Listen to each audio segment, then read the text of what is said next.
Good morning, this is Nicholas from Gandora Gaming, and I bring you guys my Golden Pride Punk deck profile 2023 post Photon Hypernova. I'm super happy to say that Punk's got a technical fourth wave of support with these cards, because these cards, if they literally had Punk in a name, I'd believe it. All these cards are insane for the archetype, and they're just a really good complementary engine for the Punk strategy. So if you don't know, Punk is one of my favorite decks of all time, as you can see with this beautiful mat I got from Oblivion Games. Shout out to them, my OTS store. But basically, Punk is a really amazing deck that is a psychic combo deck that wants to pay life points in order to activate effects, in order to get its combos off. Specializes in making synchro 8s and 11s. Really powerful deck. There's even a fusion in the deck, and it's really cool. But now we have the Gold Pride monsters, which are a series of level 3 and 8 monsters that special summon themselves if your life points are lower than your opponent. And guess what? All these dudes pay life points in order to do their effects, meaning your life points will always be lower than your opponent until it's too late for them to react, they die. And that means all your Gold Pride cards are just extenders for a very powerful engine as a whole. So let's just go straight into this, and I hope you all enjoyed. So this is just me testing. I'm still working on the ratios. For example, I have Bestials in the main deck. I probably won't going into Photon Hypernova, just due to the fact that Bestials against Flunderies and Kashtira and Splight aren't the greatest. But a lot of people in my locals are tier element players. So personally, I rather prefer main decking them and then side decking the cards against those archetypes, like Book of Eclipse and the new level 1 guy. But let's just go straight into this. First things first, we gotta play the 3 Foxy Tune. She is the heart and soul of this deck. She is amazing as a card. Basically, you can reveal her in hand, discard her and another card. If they ask you, just discard her, which is good. And then basically, you get to special summon a Punk from deck. And also, all the level 8 ones have the effect where you can just tribute a Punk on the field to special summon themselves. Really powerful monster. Level 8, really great extender and light. We also have 3 Ogre Dancer. Now, Ogre Dancer is the other one. Ogre Dancer is another amazing card. Basically, discard him, search any Punk in the deck. Really powerful card. And also, he can tribute a Punk on the field, special summon himself, and then when your opponent activates a monster effect, he gains attack. Really cool guy. You never special summon him but like that. You usually just special summon him off one of the Punk effects. But really powerful monster in general, and a great card indeed. We're also playing the 1 Neo Punk Deer Note. Deer Note is a fantastic card, and it's an amazing card. Basically, reveal a Punk in hand and herself, either special summon the revealed Punk or herself onto the field by discarding the other one. Really powerful effect. And then when this card is used as sent to the graveyard as material, basically you get to special summon a Punk from grave, which is great because when you synchro, you just reborn one of your level 3s or your level 8s, and then you're off to the races. Really powerful effect, and it doesn't negate it too. So if you chose not to use that effect yet, or you got a Punk in rotation and didn't use it yet, well, then this allows you to use it, which is fantastic. And we're also playing 3 Xiamen. Xiamen, as you can see in this art, is the heart and soul of the deck, man. Xiamen is amazing. Xiamen basically allows you to pay 600, add any Punk monster from your deck to hand, and also when she's sent to graveyard, your monster gains 600 attack, which is fantastic. It helps you go for game. It helps you kind of chain block against certain things, but not really, because the really important things don't get chain blocked. So it's a little debatable what it hits and what it doesn't hit, but it's still a good card in general, and it's a must-have 3 in the deck. We're also still playing the 1 Wagon. Wagon is just pay 600, add the field spell, basically. He adds any spell, so if you want to play the continuous ones, you can. I personally don't, especially with the new cards.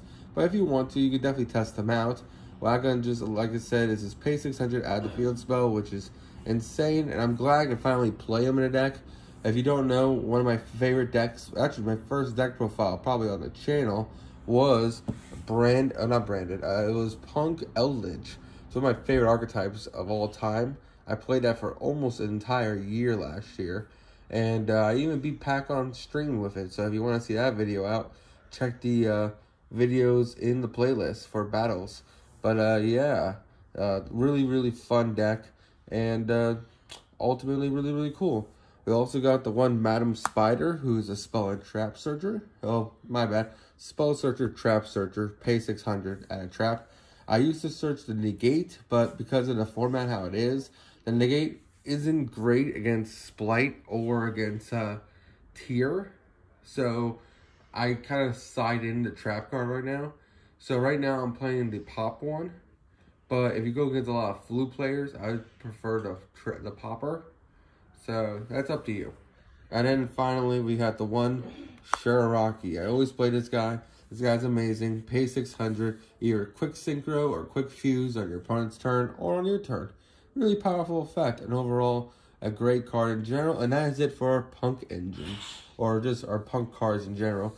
Now I'll talk about the Gold Pride cards, which are amazing. So now we got Gold Pride Leon. I only have 2. The sneak peek kind of ran out really quickly, and I was only able to get to 2. But next week, expect me to be playing this in my locals, and I'll have play sets of everything. So Gold Pride Leon is a very powerful monster, where basically says if your life points are lower than your opponent's special summon this card, and then if this card is normal special summon, basically you special summon from a defense position, a Gold Pride monster from your graveyard, which is great, because this card allows you to quick synchro on your opponent's turn. Now, I do want to let you know, when you do the Reborn effect, you are locked into Gold Pride monsters. So you don't really want to use that Reborn effect on your turn. He just locks you when you do that. So the idea is that he's one of the last things you do in your combo. He is a tuner, which is great. But here's the thing, that effect that locks you only lasts till the end of the turn. So then, on your opponent's turn, he can quick synchro into anything. Not just Gold Pride monsters, which is insanely good. So this guy is a must-have 3 of the deck. Also, he's a level 3, so worst comes to worst, you can use him with any of the other ones to make things, because all the punks are tuners. So you can't make synchro 6s with this guy, but you can make XYZ 3s. You can go with him and make 11. There's a whole bunch of things you can do. This card's insane. Must-have 3 of the deck. I just have 2 because I only got 2. Next, we have 3 Captain Carrie. However you want to pronounce her. She's a pirate, and she looks badass. She is amazing. On normal special summon, she basically adds you to trap card, which is amazing. I hope we get more trap cards, because right now the one we have is solid, but I do want more. Just so she has more variety in what she searches. But overall, she's still a fantastic card, and that's really about it. She also has the effect where, while she's in the graveyard, she can kind of like shuffle back stuff. Let me read her exact effect, because the only part I really know about her is the trap. Basically, this card is set to graveyard. You target 1 Gold Pride monster in your graveyard, and if you do, this card gains 500 for each banished this way. Really interesting effect, but overall, a good card. Alright, so now it's time to talk about our last Gold Pride main deck monster, and the only other main deck monster in the archetype. We have Gold Pride Nitro Head. Now, Nitro Head, I actually think it's stupid. I think this card's cracked for this archetype. Not only does this allow us to access the rank 8 pull even better now, because now we have 3 summonable level 8s, not including our extra deck, but also this card is an interruption and an extender all at the same time. So if you don't know what Nitro Head does, during the standby phase of your opponent's turn, he special summons a token onto your opponent's field, and then as a quick effect, he can tribute that token, blow up everything in its corresponding zones. Basically saying it's like a little landmine. I think there's been a demonstration of what it blows up, but to my knowledge, at least what I've seen, what it does is, let's say the landmine's in the middle of the field, well, then it blows up the 2 spells and traps next to it, and it blows up the monster zones next to it. It's just a landmine. It's a literal landmine. It's kind of insane, and it's just a mass destruction on your opponent's turn quick effect. And not to mention, it is a level 8, so it's just an overall good card in general. So you can have this thing on field, blow up your opponent's board, then have her activate the trap card, hopefully summon out Leon effect, quick synchro of him, into a level 11, which is pretty solid. And then finally, we do have the only flex spot I say, which I said earlier in this video, the Pistol engine. We're not really playing them like for really good reasons. They're just good cards against tier, and most of my local is tier. especially because I'm one of them. But Druid Worms, of course, Magnemutts, because they add anything. And of course, I gotta show off the newest guy, Baldric. Baldric's insane now. So this is my ratio of Bestials. You might want to add a Sargas too. Sargas? I'm not sure what the other one's called. But Sarnier, there it is. But basically, these cards are really, really cool against tier, but nothing else. So you probably want to side these out from other cards. If I had a triple tactics taxing and triple tack, which are in another deck over there somewhere, then I would definitely be playing those in here. But I didn't want to take cards out of one deck just to put them in this video. So I just left the cards that are already in my deck, and here we are. So that is it for the monsters. Let's go over to spells and traps. We have 3 of the Golden Pride Extreme Session Jam. I probably want to cut this down to 2.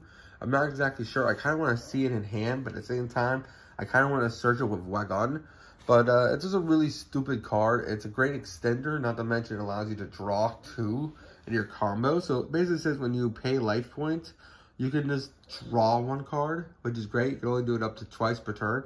When I first read this card, I thought you could just do it every time, so it's like a draw 3, but it isn't.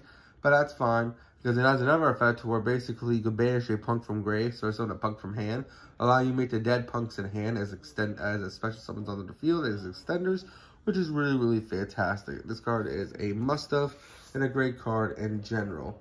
And then now we have a 3 emergency teleport, because again, all the little punks right here are psychic, so this is spams them onto the field, which is fantastic.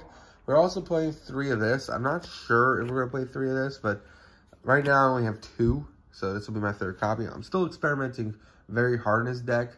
Only YGO Pro actually has the Gold Pride cards in simulation, so I actually haven't had a chance to really play test with these cards yet, or like find out the right ratios and things like that. Just because my usual simulators that I use don't actually have the Golden Pride cards out yet. For example, I use Dueling Nexus. Dueling Nexus doesn't have them. Neither does Dueling Book. At least I tried looking at Dueling Book. I don't really use it, but I looked it up and I couldn't find them. And I tried the other one, YGO Pro, but I just couldn't log in. So I just kind of gave up. But now that I actually have the cards, I'll just play test it with friends and go from there. But Gold Pride Crowd Goes Wild is an amazingly good card.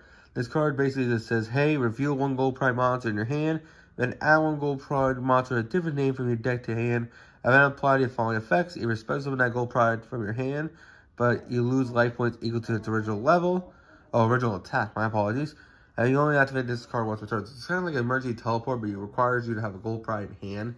That's the only issue with it. It requires you to have one of these 9 cards in hand, which isn't too hard to say, and that's why I think 3 is good.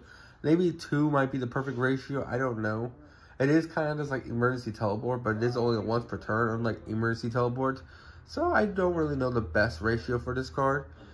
Same thing goes for the next card, the trap card. Gold Prize, Start Your Engine. This card is amazingly cool. Basically, it says, when you're putting normal specimens of monsters, target one of those monsters, reveal the 3 Golden Pride monsters on your deck, randomly pick 1, and you expect them to rest, and then destroy the targeted monster. Basically says your opponent randomly picks one of these 3 to special summon, and then they blow up their card, and then one of these 3 gets special summon on the field, which is great because he's a quick synchro.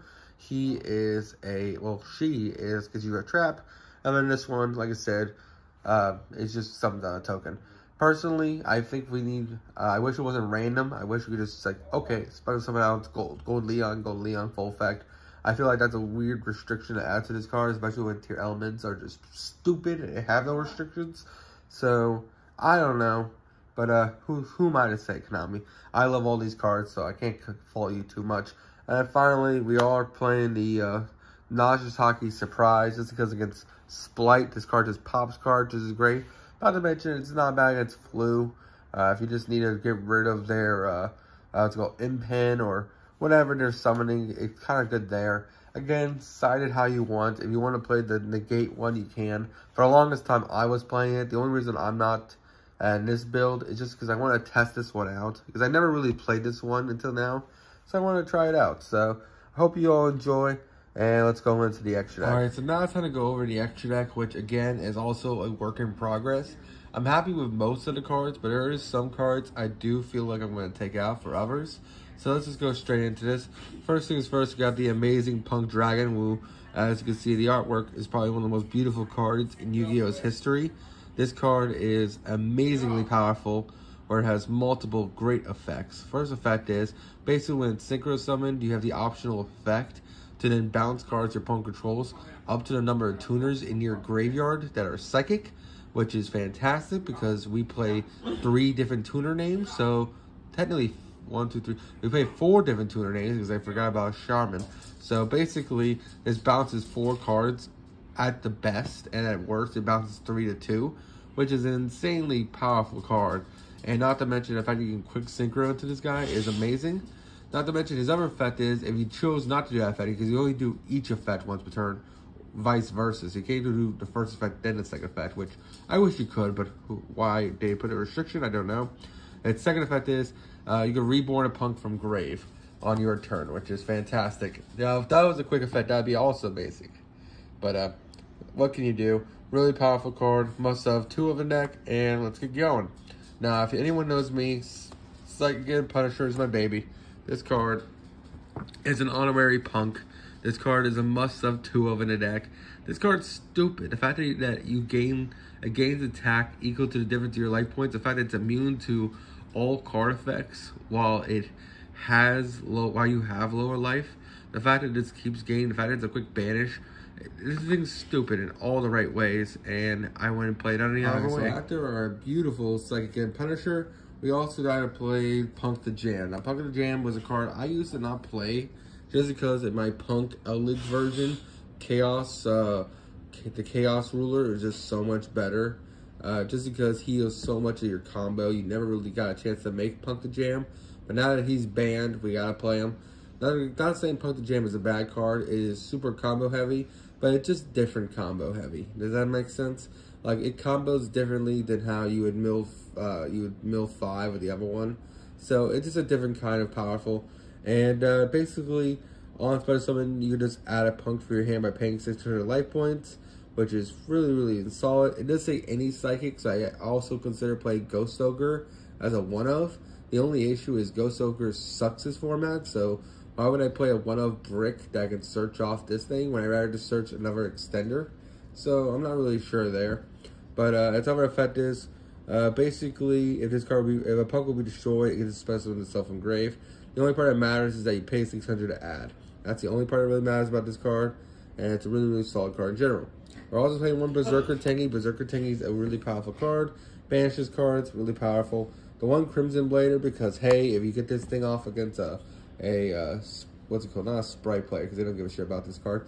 But you get this card off against a Flu player or against a Tier Element player. They're kind of screwed for the turn, just because they can't activate levels. Tier Element, not so much, because they do still have XYZs and Links. Not to mention, they do have fusions that are level 4 or lower. So I'm considering taking Crimson Blader out, just because how the format's changing. But I guess against Branded and other like rogue strategies, it's still good. So I'm not exactly sure. Of course, we are playing 2 Gold Pride Star Leon. I might cut him down to 1, not sure. Kind of want to test him out because he's the star of the show. He has 2 effects, which are all pretty decent. First effect is, quick effect. You target one face-up monster opponent controls. It gains attack equal to the targeted monster's original attack. And then if your life points are lower, destroy that monster, which is cool. The fact that this helps itself get big and this pops cards is a really, really solid effect in general. I mean, its other effect is basically, hey, it has the effect where once a turn during the end phase, if the previous effect activated, you can shuffle this card back to the extra deck and extract another Gold Pride from your deck or graveyard. Really, really powerful effect, and overall a 2-of or 1-of in a deck. I'm still figuring out. I might just consider it as a 1-of, but it's such an easy thing to make in this deck that I'm not really sure exactly.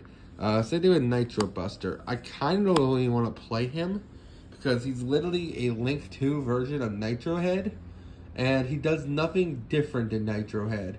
So it's like weird. I don't know why we play this card. It doesn't do anything else. It requires 2 different levels. And it's literally just Nitro Head. The only way you could summon him is a Nitro Head. I honestly don't know why this card exists.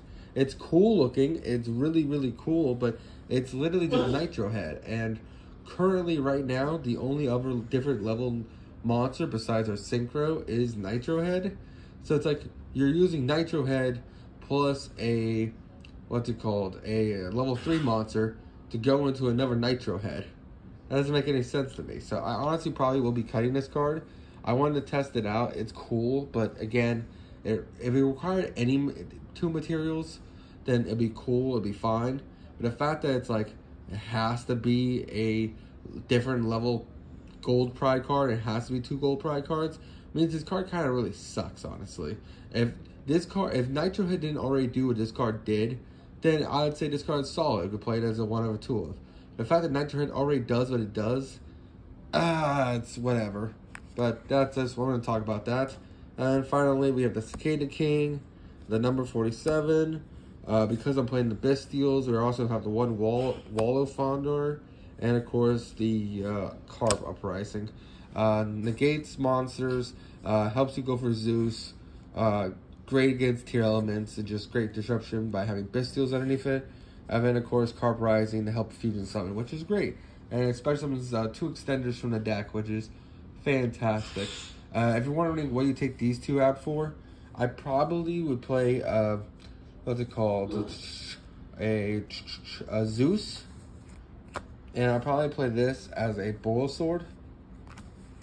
And then I'll probably take him out for a Link 2.